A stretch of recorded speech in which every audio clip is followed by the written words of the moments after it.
Dari Pak Tito Loho, praktisi bisnis dan CEO Tender Indonesia. Siang Pak Tito. Siang. Saya terkesima tadi. Memang kalau orang punya wawasan, punya pengalaman, pendidik, nutur tuh enak. Beda ya caranya. Ikutin slide demi slide tadi ya, sangat struktur. Banyak menambah apa ya? Kazana ya, yang tadinya nggak kepikir jadi kepikir. Oh iya, insightful ya. Betul.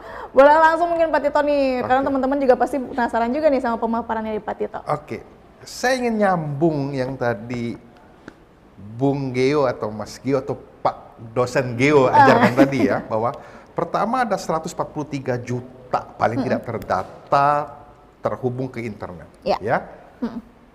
Yang tadi sekian jam katanya sehari menghabiskan waktu untuk terkoneksi. Betul. Ngapain aja nggak tahu lah, karena menawarkan begitu banyak peluang kegiatan dalam dunia maya ini. Ya, satu. Kedua tadi juga mengatakan bahwa ini menjadi suatu kultur ya, suatu kultur baru di masyarakat kita, melintas semua region ya, semua daerah dari Aceh sampai di Papua ya, juga melintas semua level pendidikan, tadi dikatakan kulturnya, dan ini juga melintas semua profesi, semua strata, tadi dikatakan dari Citayam itu contohnya ya, dari level yang anak-anak di Bojonggede, yang nongkrong, sampai dengan level selebriti, pejabat publik, semuanya blended. Ya. Karena ada rasa kognitif, ya, identitas dan lain sebagainya. Kita mulai coba dengan bahan saya boleh? Nah, nanti kita putar, di sini saya ingin berbagi. Nah, 60 seconds ya, 1 menit. Di dunia ini, di dunia maya, dalam 1 menit terjadi apa aja. Itu terjadi, ini data, fakta. Yang tadi kata Mas Gio tadi terekam ya. Ada berapa banyak video ditayangkan, ada berapa banyak status dibuat, ada berapa banyak foto diposting di sosmed mana aja terekam. Ya, gila-gilaan. Bayangan saya storage-nya, yang tadi dikatakan Mas Gio yang sudah berkembang, hard disk-nya sedemikian besar kapasitas sekarang. Untuk nampung ini aja mungkin jangan-jangan setiap hari yang namanya grupnya Google itu satu gedung dibangun mungkin. Ya, yang namanya grupnya Facebook itu grup ya, artinya ada Instagram semuanya, satu gedung dibangun. TikTok juga begitu, karena memang dalam 1 menit aja udah, itu bisa dilihat data itu. Ada 243.000 foto di Facebook diupdate. 70.000 jam tayangan video diupdate ya, termasuk kita ini lagi streaming nih, lagi ngupdate juga, masuk juga ya. Nah itu, jadi memang di dunia maya itu sibuknya luar biasa. Coba next slide. Kita akan lihat, nah, when everything is digital, semuanya bisa jadi digital ya sekarang ini ya. Sehingga tadi ada kalimat Mas Gio tadi, literasi digital, sebuah perubahan gaya hidup, culture berubah. Masalahnya, paling tidak di data 143 juta, termasuk 3 yang lagi jadi narasumber di sini, dan sekian ratus atau sekian ribu yang sedang menyaksikan acara ini via Zoom atau via YouTube, itu sebagai apa? Apakah dia sebagai pemirsa?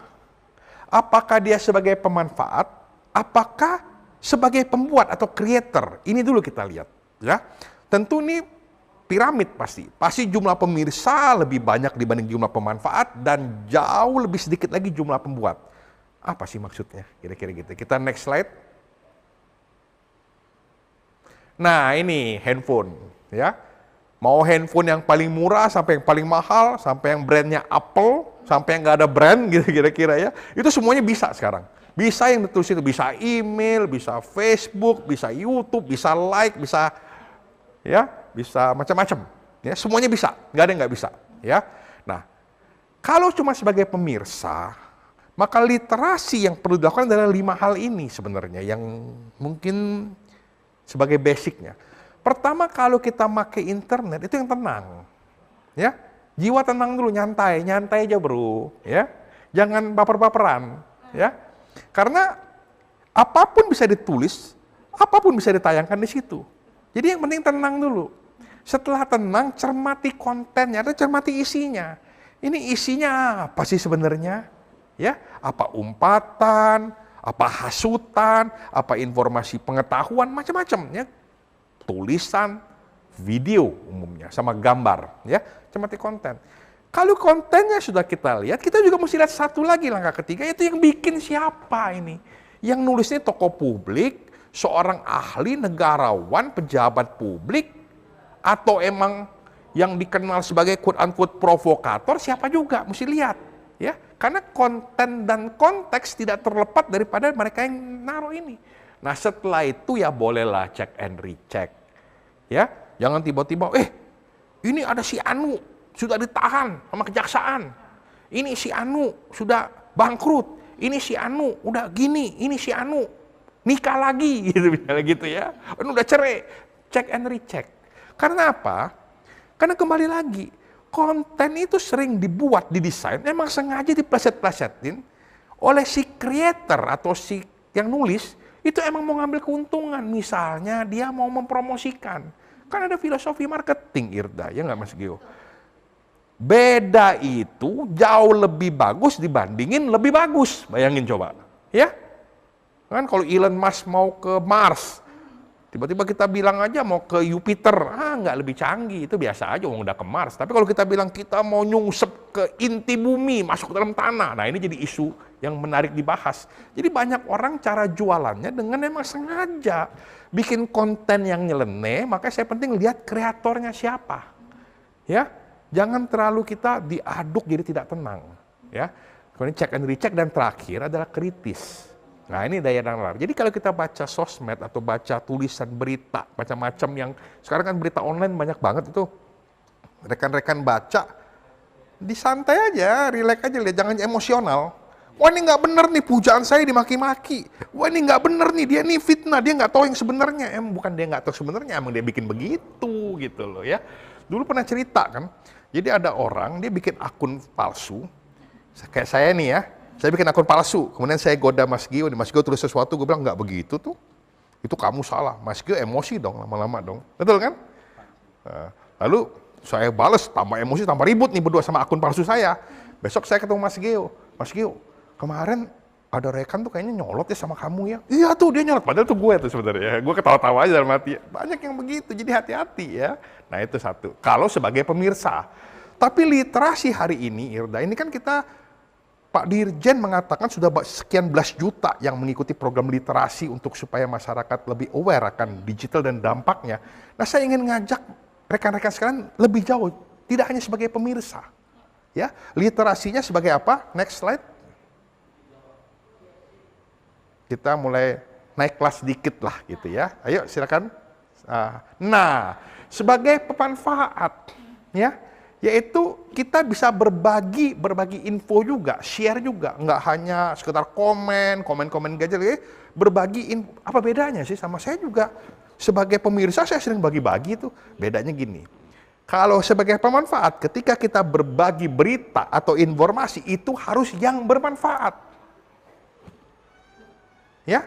Jadi bukan hanya sekedar baperan. Aduh, ban saya bocor, cobaan dari Tuhan apalagi nih. Enggak begitulah, itu bukan berbagi, bukan sebagai pemanfaat itu. Pemanfaat itu harus bisa berita info yang bermanfaat dan bernilai. Memang, nilai ini bisa dinilai pakai uang, bisa dinilai sebagai meningkatkan reputasi atau kredibilitas. Ingat loh, Anda posting sesuatu, ya, nggak ada yang like, nggak ada yang komen.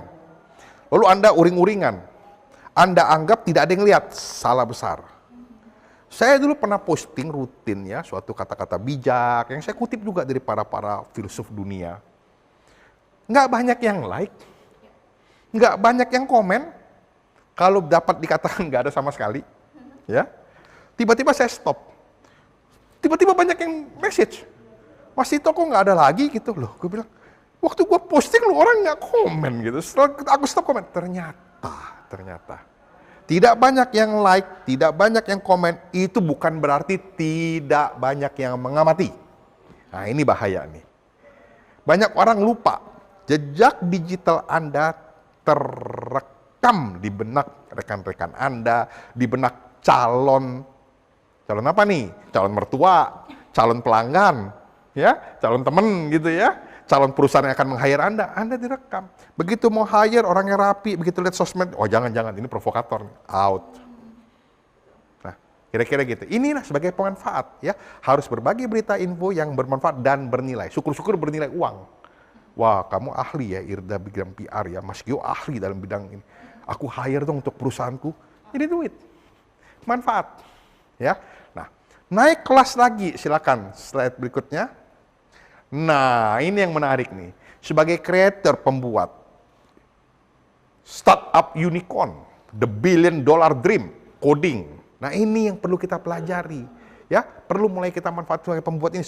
Kita membuat sesuatu yang solusi permasalahan, bernilai ekonomi, bahkan bisa mendunia. Ini yang anak-anak muda, yang generasi apa tadi namanya, generasi Z, milenial, ini mesti melihat ke arah sini. Jadi kita jangan lagi hanya sebatas literasi mengenai batas tidak bisa membedakan hoax mana enggak, mana berita palsu mana. Kita mesti sampai ke sini sekarang. Nah, siapa sih yang ngomong ini? Ini bukan Tito loh yang ngomong loh. Tito ini hanya baca dan berusaha menganalitik. Siapa yang ngomong? Next selanjutnya coba. Nah, ini ya kita lihat ya, pendukung digital. Ada infrastruktur ya, tower-tower BTS 5G yang dibikin pemerintah, Dirjen Kominfo sampai dengan bikin apa, tower-tower di daerah terluar, pelosok, daerah semua ada. Nggak ada lagi yang nggak bisa internet. Ya, pakai proyek palaparing dan lain sebagainya. Kita apresiasi, luar biasa ya. Gadget sekarang udah murah, terjangkau banget, nggak kayak dulu. Ada yang brand-brand tertentu yang mungkin dipakai sama Irda ini. Itu yang untuk ditanteng-tanteng. Ya, pakainya sih belum canggih, cuma tanteng-tanteng ya gitu ya. Dan juga software apps. Apps ini kan application, software begitu banyak. Mulai dari meramal jodoh, ya, bener nggak ya? Untuk e-commerce, untuk bikin surat lamaran kerja dan lain sebagainya. Bahkan orang mengatakan saking banyaknya apps sebagai solution, dia bisa menyelesaikan masalah yang belum ada. Wah, ini saking banyak apps, kita nggak ngerti juga ini menyelesaikan masalah apa, tapi udah ada apps-nya. Kira-kira gitu joke-nya ya. Lanjut coba berikutnya. Nah ini trennya, tren digital ya. Macam-macam trennya, tren digital ini bisa messenger ya. Kita kirim WA, WeChat itu masuk messenger, ngirim video, berbagi file. Bisa sosmed. Nah, sosmed ini bisa friendship, macam-macam. Ada TikTok yang paling tren sekarang ya. Kadang-kadang sosmed sama messenger ini campur aduk, keluar lagi e-commerce dia. Bisa lihat, bisa komen, bisa beli. Ya, bisa bayar. 4, bisa logistik, bisa kirim. Ya. Kemudian ada lagi trennya industri 4.0. Industri pun sekarang bisa dikontrol dari jauh, robotik, automation, dan lain sebagainya. Bahkan nomor 6 katanya. Udahlah, daripada kita pusing dengan definisi, kita sebut aja IoT, Internet of Things. Barang, tadi yang slide pertama kan, semuanya digital. Semuanya pakai internet ya. Sekarang matiin lampu pakai internet, matiin AC pakai internet, ya kan? Ngecek saldo pakai internet. Apa yang nggak pakai internet? Cuman Indomie telur kornet yang nggak pakai internet ya gitu ya. Jadi semua pakai internet, benar kan? Jadi IoT itu tren digital. Jadi emang udah tadi Mas Gio katakan emang semua udah digital, ya. Bahkan jurusannya Mas Gio ini sekarang yang paling laris nih, ya karena jurusannya adalah komunikasi digital kan. Bahkan nanti lama-lama mungkin pakai telepati ya. Nggak tinggal lihat-lihatan doang udah ngerti loh. Ya kan sekarang kan udah ada tuh. Kita ngomong dia ngetik. Udah ada kan teknologi yang tadinya canggih yang hanya di film-film sekarang udah ada kok. Kita ngomong ngetik. Saya teman saya, lu nggak ngetik. Udah gue ngomong dia ngetik toh. Wah, hebat ya aku bilang. Ternyata pakai Google. Gratis lagi nggak bayar ya. Next slide coba. Nah, ini problemnya di kita gini. Kita ini mau literasi digital. Untuk sebagai pemirsa, pemanfaat itu termasuk yang bisa memakai untuk dia dagang UKM ya, di e-commerce, Tokopedia, itu kan pemanfaat. Atau creator, pembuat tadi bisa jadi unicorn. Problemnya dah, kalau di sekolah, sebelah kiri itu formal, itu juara olimpiade matematika. Mewakili daerah, mewakili nasional, mewakili negara. Anak saya, putra saya juga pernah ikut mewakili Jakarta Barat, ikut lomba Olimpiade Matematika, ya OSN apa Olimpiade Sains Nasional. Tapi kalau giliran lomba digital itu cuma non formal, salah satu brand lah nyelenggarain. Pemerintah belum ada ini literasi digital. Jurusan ada matematika, ada IPA, ada biologi, ada kimia, macam-macam ya, termasuk juga yang jurusan sosial. Jurusan digital nih kemana? Lah katanya penting, sampai ada literasinya. Ya kan? Tapi jurusan di sekolahnya mana? Ini yang masih menjadi tanda tanya besar bagi Kementerian Pendidikan dan Kebudayaan. Ya, pendidikan digital ini penting nggak? Penting. Kurikulumnya mana? Nggak ada. Lah, nggak bisa kan? Ya. Nah, lanjut coba berikutnya. Nah, ini yang tadi saya bilang, kata siapa digital itu penting? Bukan kata Tito loh. Kata Pak D. Bapak Presiden Republik Indonesia Pak Joko Widodo. Pak Joko Widodo bilang, potensi ekonomi digital RI tembus 1.700 triliun di 2025. 2025 tuh nggak lama lagi. 3 tahun. Ya kan? Tembus ekonomi digital. Nah, bagaimana tadi kesiapan sebagai nggak hanya pemirsa, pemanfaat dan kreatornya gimana? Ini penting nih. Nah, next slide coba.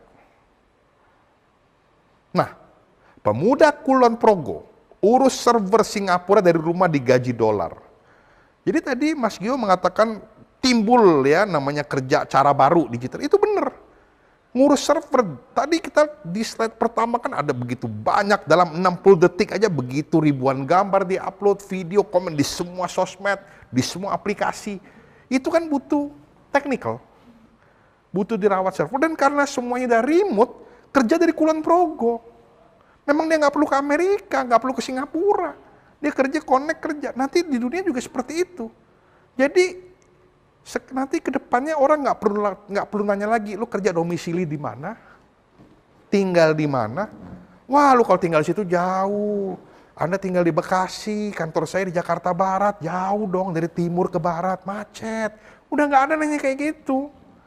Orang kantor Jakarta, perusahaan Jakarta mungkin karyawan di mana? Di Makassar ya, bisa jadi kan?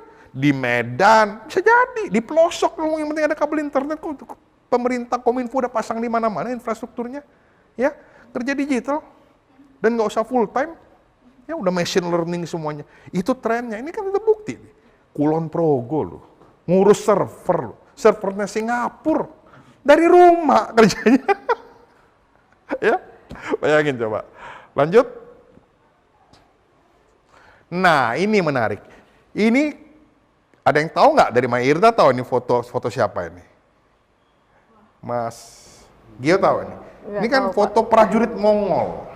Okay. Prajurit Mongol itu pernah menjadi bangsa dulu yang menguasai hampir satu dunia. Emporium terbesar. Kenapa? 2 kunci rahasianya. Dia jago berkuda, orangnya dikit. Mongol itu orangnya dikit. Tapi dia bisa menaklukkan segitu luasnya karena dia mobilitas tinggi dengan kuda. Kedua, dia bisa mana sampai berkuda, jadi nggak perlu berhenti turun dulu. Jadi lagi berjalan tuh cep mana, bisa 10 musuh mati dulu sama dia sebelum hadap-hadapan. Ya, nah UMKM itu kan sekarang kecil, lemah, lawannya UMKM yang besar. Tapi UMKM harus mampu memiliki mobilitas yang lincah dan busurnya itu ya tools digital. Itu yang sekarang kapabilitas atau kemampuan yang harus dimiliki UMKM yang punya. UMKM itu kan lincah, kecil kan? Ya, tapi dia harus punya busur digital. Kalau nggak dia lincah aja, nggak punya busur digital, nggak bisa jangkau kemana-mana. Dengan busur digital dia bisa mendunia, dia bisa kemanapun. Dengan biaya yang modal wifi pula gratis, nongkrong di kafe, nggak bayar. Kalau bayar pulsa juga berapa lah, ya kan? Nah, lanjut coba next slide. Amazon, saya ambil contoh aja Amazon. Dulu di garasi itu kantornya tuh Bezos, tuh, orang terkaya nomor 1, nomor 2 dunia. Ya elah, bikin spanduk aja nggak ada duit tuh, di print kayak gitu. Ya kan, itu bukti loh. Itu, ya. Sekarang itu kantornya lihat mendunia tuh, gitu gede tuh. Nggak tahu ada bundaran apa di depan situ ya, museumnya apa, gedung belakangnya tuh. Tadinya ya elah, ya dalam waktu hanya 20 tahun lah kira-kira ya, dari tahun 2000 dia mulai 22 tahun. Bisa segede jadi company paling besar di dunia loh, Amazon. Bayangin. Karena apa? Karena mobilitas dan karena busur digital tadi. Ya kan? Itu udah terbukti. Gitu. Nah itu saatnya kita sebagai pemanfaat dan sebagai pembuat, tidak hanya sebagai pemirsa. Lanjut. Nah ini contohnya. UMKM, bikin pempek, bikin flyer, oke biasa. Tapi lihat dong, di bajunya, kaosnya. GoFood, GoTo, Shopee, macam-macam. Itu busur digital. Bisnisnya mah pempek, UMKM. Bikinnya bisa kedai dimanapun, sewa. Tapi busur digitalnya dong, itu harus seorang pelaku bisnis Indonesia ke depan sebagai pemanfaat, bahkan kemudian sebagai pembuat. Bagi yang kan, yang tadi kan pembuat semua kan. Topet, Shopee, nanti lahir unicorn Indonesia kan 143 juta kata Mas Gio tadi, yang pakai internet, marketnya luar biasa, belum lagi ASEAN, belum lagi dunia ya. Nah ini, lanjut. Lihat ya, saya mengatakan gini, Facebook merencanakan investasi di 2022 sebesar 29 sampai dengan 34 miliar US dollar. Facebook grup ya, ada IG sekali situ ya. Itu kalau rupiah berapa? 34 billion dengan 15 ribu, mungkin kira-kira 500 triliun. Hampir seperempat APBN Indonesia ya, satu company. Dia invest server yang tadi kita bilang, dia invest server, dia invest software, dia invest bandwidth, macam-macam lah. Yang gilanya lagi, menjadi fitur-fitur yang bisa dipakai free. Mostly, oke ada yang bayar, corporate bayar iklan, tapi kan mostly itu juga bisa dipakai free kan. Bayangin, dia menyediakan fasilitas free untuk dipakai para pemirsa, naik kelas menjadi pemanfaat tadi ya. Gak hanya lihat posting-postingan, tapi mulai dagang, mulai bisnis, mulai menaruh, meningkatkan kredibilitas, yang menulis informasi yang bermanfaat dan bernilai. Dia kasih free loh. Dia kasih sekian ratus triliun, kalau kita nggak pakai, dia yang bodoh apa kita yang bodoh gitu loh. Iya kan? Bener nggak? Orang dikasih free kok. Gak usah minta sama Kominfo, udah dikasih Facebook. Ngapain yang minta Kominfo? Kan gitu bahasanya. Kan udah dikasih Facebook, tinggal mau pakai atau enggak. Nah, Kominfo yang ngatur kebijakannya. Ya, dipaksa atau didorong lah Facebook, supaya Facebook, bantu dong UMKM Indonesia. Nah, bisa kan? Lanjut coba. Nah, aneka fiturnya apa? Pertama bisa kita sekarang, tadi Mas Gio mengatakan sekolah aja sekarang dosennya lawannya sama Google katanya. Waduh, pusing dah. Kalau dosen lawan sama Google ya, bisa dosennya tiap hari mesti belajar terus nih, ya. Karena kalau nggak nanti nggak mau bayar dari sekolah muridnya. Bayar Google aja gratis, Facebook gratis ya. Nah, itu informasi. Komunitas, nah ini sering. Orang mulai komunitas dengan sosmed ya. Lalu kemudian bisa promosi event, promosi kegiatan, promosi komunitas, promosi bisnis dia, keahliannya, profesionalisme dan lain sebagainya. Setelah promosi bisa transaksi, bisa dibeli, ya bisa dibayar, bisa kirim logistik. Nah yang paling terakhir yang 6 nih, yang kita bisa kolaborasi. Ini yang penting. Lagi mana mau kolaborasi, kalau tiap hari hanya bacain hoax, lalu maki-maki, berantem, berdebat mulu, lalu meninggalkan jejak digital yang jelek ya di masyarakat. Nah itu pentingnya. Jadi hati-hati, digital itu akan melahirkan atau menghasilkan sesuatu yang sangat luar biasa bagi kehidupan Anda untuk kemajuan. Jangan sampai dipakai untuk sinisme, nyinyir, marah-marah, ngata-ngatain, salah-salah nyinyir, salah marah-marah, kayak teman kita dipanggil Bareskrim. Ya kan kira-kira begitu kan, ngapain gitu loh ya. Masih banyak peluang yang bisa didapat sebagai manfaat, sebagai creator, sebagai masuk Bareskrim. Ya. Nah, jadi itu kira-kira ya aneka fitur yang bisa dapat. Lanjut. Boleh next slide-nya. Nah ini unicorn, ini sudah level pembuat nih. Siapa nih? William Tanuwijaya ya. Tokopedia. Wah. Ruang Guru. Ya, mendidik. Bukalapak, ini dikenal sebagai unicorn. Nanti banyak lagi. Indonesia ini butuh banyak unicorn kok. Karena kita 143 juta pemakai dan nambah terus. Ya, terbesar di ASEAN dan belum lagi kalau kita bicara prospek di ASEAN, Asia, dunia gitu ya. Indonesia punya kekayaan alam yang luar biasa, sumber daya alam, agronya. Nah, ini kan tantangan bagi kita, bagi generasi milenial dan generasi. Jangan cuma bisa menggalau, apalagi tadi yang terlibat berantem nggak jelas di sosmed gitu ya, yang diciptakan oleh kreator-kreator yang sengaja bikin kusut lagi. Aduh ya, Jadi tak mesti tenang. Nah, kan baca sosmed itu santai aja bro, jangan bawa baperan, kan begitu kira-kira ya. Nah, lanjut, next. Boleh next slide. Kita akan lihat. Habis?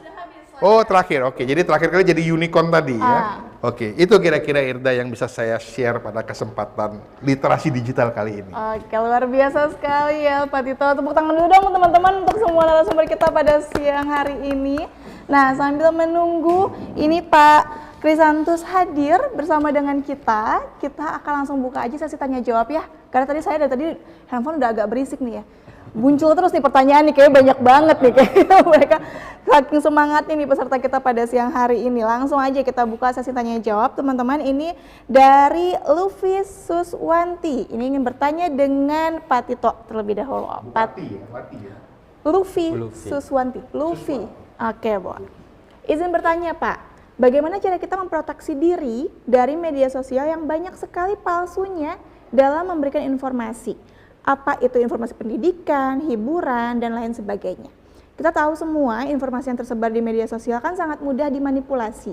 Kita palsukan kebenarannya demi konten atau demi rating dari pemilik media sosial tersebut. Oke. Jadi Ibu Luffy ya? Ya, Ibu Luffy. Ini pertanyaan ini sangat cerdas dan memang ini dialamin banyak orang. Ya. Ada orang menjanjikan hadiah, padahal dia mau ambil data pribadi. Betul. Ya. Ada kadang-kadang sampai terbuai, minta nomor akun macam-macam, jebol ATM. Nah, kejadian ya, dijanjiin dulu macam-macam, ya wah Anda luar biasa, ini bisa saya begini kan, ini saya bisa begini kan, ini peluangnya. Ya namanya penipu banyak lah ya, semi hipnotis lah kita katakan ya. Nah, satu, bagaimana membedakannya? Nah, tadi membedakannya memang gampang-gampang susah. Kan namanya juga serigala berbulu domba, ya kan? Ya. Kalau yang tadi yang level pertama yang langsung maki-maki segala, itu gampang lah ngebedainnya. Ini kan Bu Luffy ini mungkin lebih telaah, lebih kritis, dia ngelihat ada fenomena-fenomena tertentu yang memang nipunya halus. Nah ini emang akhirnya tadi ada kata kuncinya, komunitas. Makanya kalau kita beli barang di e-commerce yang baik, dia menampilkan rating kan? Iya. Betul nggak? Dan dia sangat transparan, artinya ketika ada yang bilang jelek, ya dia nggak hapus juga. Ya. Nah, jadi pertama, hati-hati dengan orang yang menjanjikan bermulut manis. Dunia ini nggak ada makan siang gratis. Betul. Kalau kita ketemu orang makan siang gratis, mungkin next-nya kita yang dimakan. Ya, nah jadi kira-kira itu Bu Luffy. Mungkin pertama adalah cara membedakannya. Kalau sesuatu penawaran apapun itu yang terlalu manis, terlalu indah, bahasa Inggrisnya apa? Too good to be true. Terlalu indah untuk menjadi kenyataan. Bisa aja, namanya juga menang lotre. Iya. Sekarang saya tanya Irda, menang lotre berapa sering sih? Ya. Pernah menang lotre? Ya, pernah malah Pak. Pernah gesek-gesek dapat undian mobil gitu, pernah nggak? Nggak pernah. Nah, kira-kira, tapi ada yang dapat kan? Ada. Ada. Jadi jangan mengandalkan, artinya kita lebih realistik, lebih logis. Iya. Siapa sih kita ini? Ada tiba-tiba orang baru kenal nawarin kita peluang bisnis yang demikian luar biasa, sangat menguntungkan, bunga tinggi. Siapa sih kita ini? Yeah. Kenapa sih sampai ke kita? Lu jual barangnya begitu hebat, masa nyari kita? Emang tetangga lu nggak ada beli apa? Saudara lu nggak ada yang beli, kan begitu. Kok ke gua dulu? Ada orang begitu, nawarkan gini. Bu Irda, kalau saya nggak sama Bu Irda sih, saya sih nggak jual ya. Wih, gila kawan. Betul nggak? Karena saya Bu Irda, saya lihat orangnya baik. Saya maulah saya jual dengan harga walaupun saya agak rugi, nggak apa-apa. Apa iya? Jangan-jangan begitu jual barang busuk ternyata kan nggak bisa dipakai, rusak dan lain sebagainya. Jadi itu caranya pertama. Kalau ketemu yang manis-manis itu check and recheck and recheck. Kedua, kalau ada rating, ada komunitas, cross check aja dulu. Kira-kira gitu.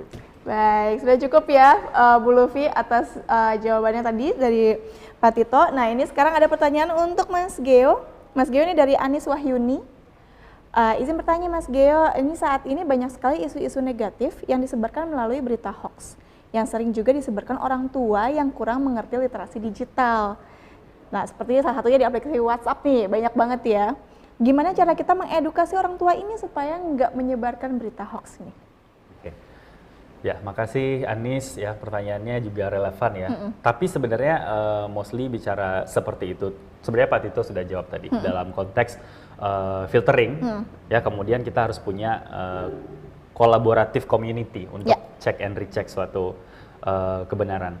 Nah, bicara soal orang tua, yang pertama kita harus pahami adalah mungkin orang tua kita memang terlahir jauh sekali dari kemampuan untuk memfilterisasi hoax ya. Tapi satu kesempatan kita untuk memberikan argumentasi kepada orang tua itu adalah kesempatan yang memang harus punya effort lebih dari Anda sebagai anak-anak terutama.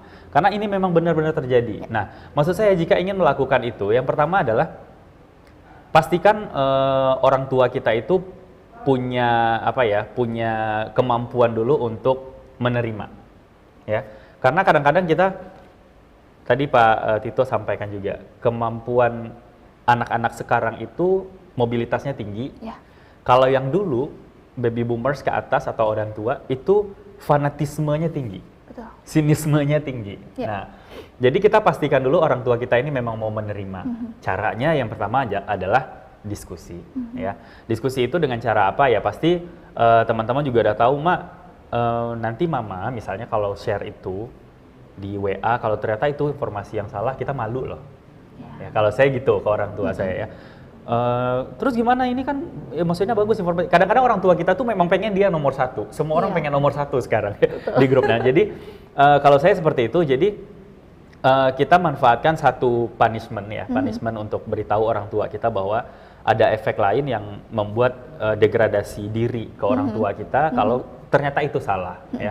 Nah, itu selalu saya kasih tahu tuh ke orang-orang tua saya kalau misalnya share banyak sekarang ya, kalau di Indonesia ini kan yang paling laku kalau nggak Tuhan, kalau nggak hantu ya. Iya benar nggak Pak Tito ya? Betul banget, kalau nggak Tuhan, kalau nggak hantu. Iya, betul. Nah, jadi orang tua saya, itu dapat di mana? Kalau aku bilang gitu. Tadi di share grup tetangga sebelah gini. Nah, saya akan buka open discussion. Dan memang ini effort lebih, makanya satu langkah anaknya harus tahu lebih dulu tentang literasi digital. Jadi jawaban saya singkat aja, to be open dengan kemampuan orang tua kita untuk menerima informasi. Yang kedua, diskusinya juga harus terbuka. Ya, oke. Jadi nggak cuma sekedar bohong ini jangan main sebar-sebar gitu ya, tapi kita harus pelan-pelan juga ya memberitahunya ya, gitu. Baik, terima kasih Mas Geo. Dan ini ada pertanyaan lagi untuk Pak Tito, Pak, dari Rahma Anissa Muntaru.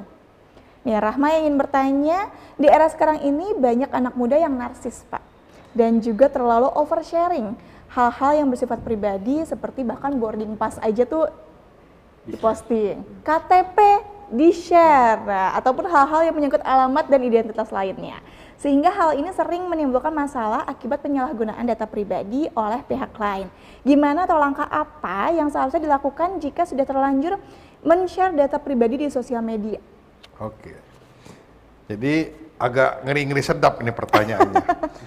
Kalau langkah apa dari Rahma tadi? Masa iya mesti ganti kepribadian? Oke, jadi tadi ada tiga kata yang menarik ya. Pertama, narsisme. Ya, narsisme ini pamer lah ya. Kedua tadi, apapun dipamer atau apapun menjadi bahan narsisme. Betul. Ya. Dan ketiga, kalau sudah kadung, kebagi, mesti ngapain? Gitu ya. Nah, ini. Narsisme ini menarik. Narsisme ini lahir karena kamera itu ada 2 kamera di handphone. Itu dulu pertama. Betul. Ya kan? Sehingga timbul istilah selfie. Ya. Kalau nggak ada kamera tuh hanya 2 sisi kamera ya nggak bisa selfie kan? Iya. Ya, kalau bisa selfie. Kemudian berubah lagi. Ada namanya kamera 360. Touch-up filter, lens dan sebagainya kan? Teknologi. Ya, kembali lagi ditawarkan oleh sosmed yang gratis. Dipakai lah sama dia. Kemudian selfie ini temennya apa? Narsisme itu temennya apa? Ego. Me.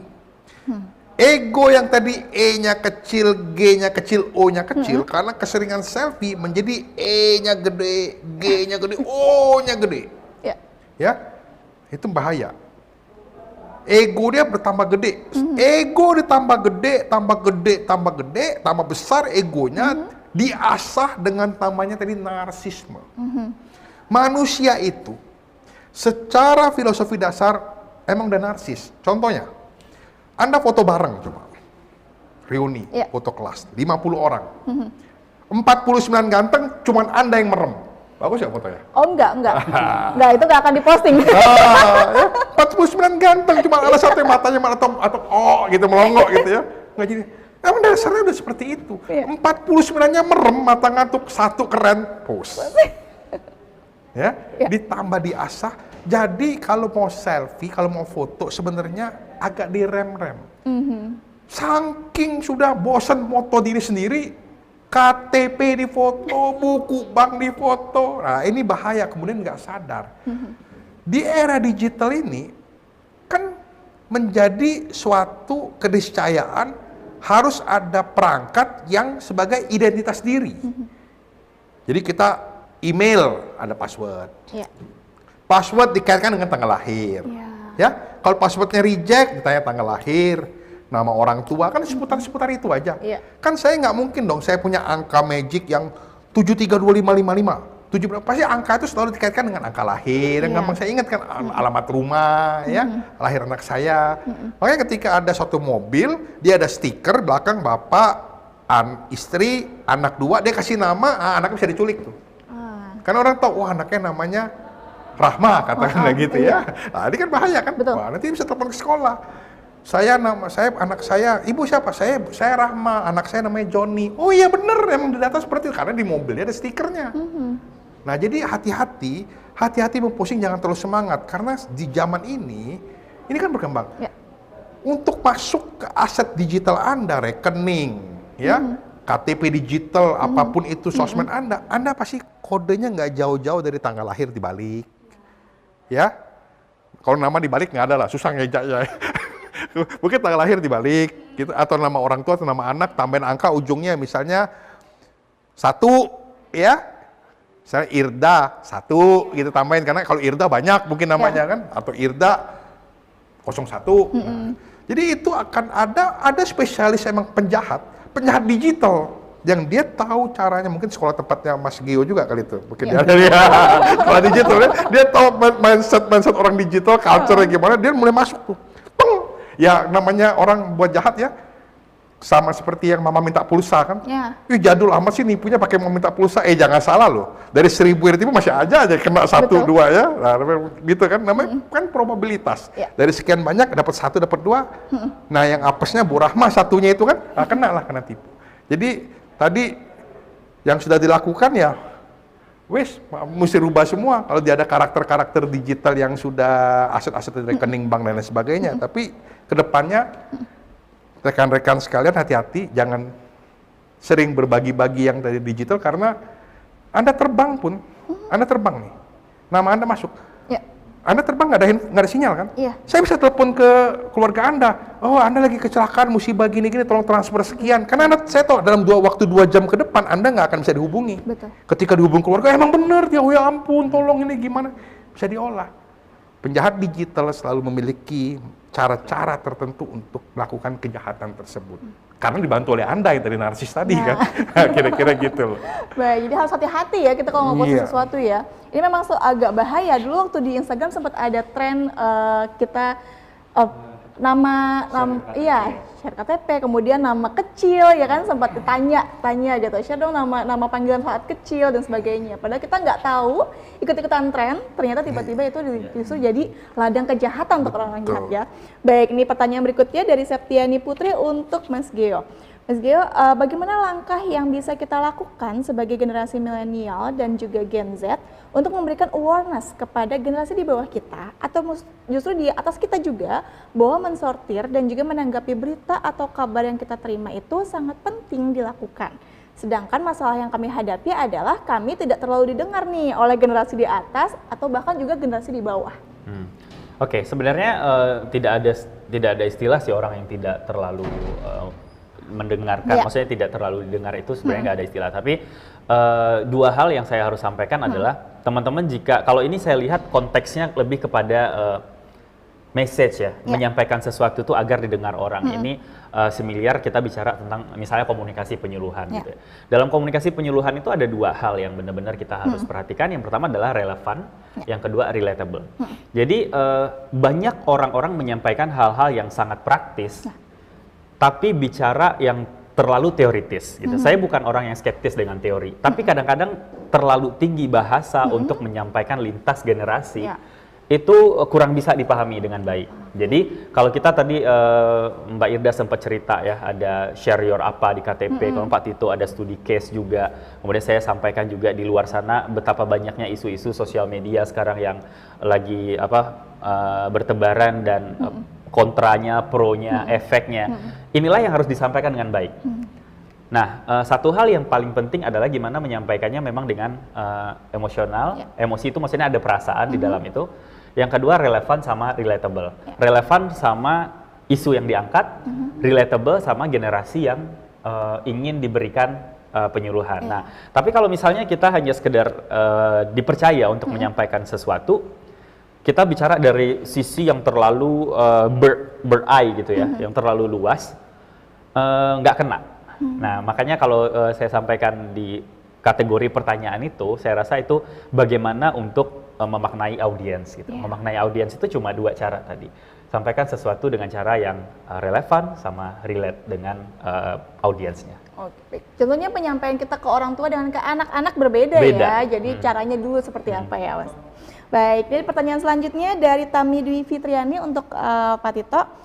Pak Tito, di era digital semua bisa memproduksi gambar dan juga video tentunya. Memprosesnya juga mudah banget, termasuk mengeditnya semua orang bisa ya, mau di telepon, mau di handphone, atau bahkan di komputer gitu. Pengambilan gambar yang sedikit lebih rumit di komputer juga mereka bisa. Ketika gambar-gambar ini diunggah ke jagat maya melalui berbagai media sosial, lantas bagaimana media bisa memastikan gambar tersebut faktual, benar, akurat, dan bukan rekayasa? Perlu nggak sih ada etika khusus yang diatur? Tadi siapa penanyanya? Dari Tami. Tami. Iya. Jadi Tami mengatakan gini, banyak orang ngedit nih, filter-filter. Betul. Ini banyak yang kejadian emang.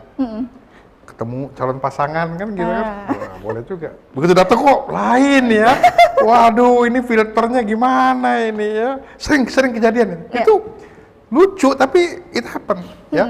Karena filter. Kalau dulu kan kalau kita ngambil foto, kalau mukanya agak lebar, ngambil dari samping, kan begitu kira-kira ya, agak-agak nunduk, hanya begitu aja. Kalau sekarang emang filter tuh bukan sekedar foto, video pun bisa berubah mukanya. Betul kan? Betul. Bahkan bisa yang cowok jadi cewek, cewek jadi cowok tuh. Iya. Ya. Nah, jadi tadi kami mengatakan nih, kalau foto dia lagi di Paris, kira-kira depan Eiffel, ini bener nggak sih dia pernah keluar negeri kan begitu ya? Kalau depan Ka'bah, bener nggak sih dia ini lagi umroh atau jangan-jangan sok pamer nggak jelas nempel gitu kan? Karena emang susah dibedakan foto ya, video. Sampai ada yang mengatakan orang ke bulan itu bener nggak sih ke bulan? Jangan-jangan dibikin ala film kayak Avengers segala itu kan? Nah memang agak sulit ya ini ya. Ini perlu ilmu khusus untuk membedakan. Balik lagi kembali, kita tadi Mas Gio juga sempat berbagi, lihat konten sama kreatornya siapa lah, ya. Walaupun kadang-kadang bisa bohong juga ya. Saya mau mengatakan gini, kalau orang kaya turun Mercy, dia pakai jam tangan murah, kita pikir mahal. Setuju ya? Ya, betul. Ya. Orang pakai jam tangan mahal, kalau naik angkot, masa iya? Dia bilang ini jam tangan mahal, iya lu yang bener lu, kan begitu ya. Nah, di era digital ini memang menjadi kadang-kadang sulit ya. Orang foto rame-rame dah, ya. Katakanlah sama Pak Jokowi deh, foto rame-rame. Diedit tinggal berdua, kan kita pikir berdua gitu loh. Betul. Padahal rame-rame kan. Nah, jadi hal seperti itu memang sekarang banyak. Nah, makanya kembali lagi, jangan gampang percaya. Tenang, batin, kalau dapat info seperti itu jangan juga langsung, wah tetangga kita beli mobil baru, tetangga kita hebat, kok kita nggak pernah jalan-jalan, kurang healing nih, gitu kan. Masalah. Jangan tergoncang-goncang seperti itu. Foto itu bisa benar, bisa salah. Video itu bisa diedit, bisa benar, bisa salah, ya. Kita lihat kontennya, kita lihat konteksnya, dan kita lihat siapa yang naruh. Ya, jadi emang di era digital tuh tantangannya seperti itu. Kalau bilang, bagaimana kita taunya? Software sedemikian canggihnya dah, nggak bisa tahu juga. Betul. Ya, apakah dia tuh rupawan, apakah amburadul, kan netanya kita nggak tahu. Lu ketemu lu baru tahu lah, kira-kira gitu ya. Nah, jadi ya, makanya di era digital sekarang ya kita harus cermat-cermat ya, kritis ya. Tadi kata Mas Gio, kolaborasi. Lu tanya sama orang dulu deh, cross check dah, bener nggak sih kuenya begitu enak? Karena warnanya luar biasa, fotonya ya. Nah, kalau makanan itu kan fotonya luar biasa kan. Enak dilihat, kagak enak dimakan ternyata. Ya, bener begitu kan? Sama kayak kita kalau pergi kondangan, ngambil makan, kok plastik? Ternyata ada buah plastiknya di situ, nggak semuanya buah asli. Kan kalau saking miripnya anggur kita makan ternyata plastik gitu kan. Nah itu seperti itu kira-kira. Jadi emang itu perlu tadi amatin kontennya, pembuat kreatif, kemudian cross check aja ke kolaborasi kepada komunitas. Itulah kelebihan sosmed, selain daripada ada kemungkinan tadi gambar tidak faktual tadi kan, kira-kira itu. Ya, berarti kalau misalnya kita di sosial media gitu ya, kita nggak boleh berekspektasi tinggi dengan sesuatu yang kita lihat gitu ya. Jangan sampai nanti kita misalnya ngefans sama salah satu selebgram gitu, ternyata kayaknya dia keren nih, kayaknya liburan gitu, barang-barangnya mewah, ternyata mereka cuma buat konten aja atau nih endorse. gitu ya. Cuma endorse bener.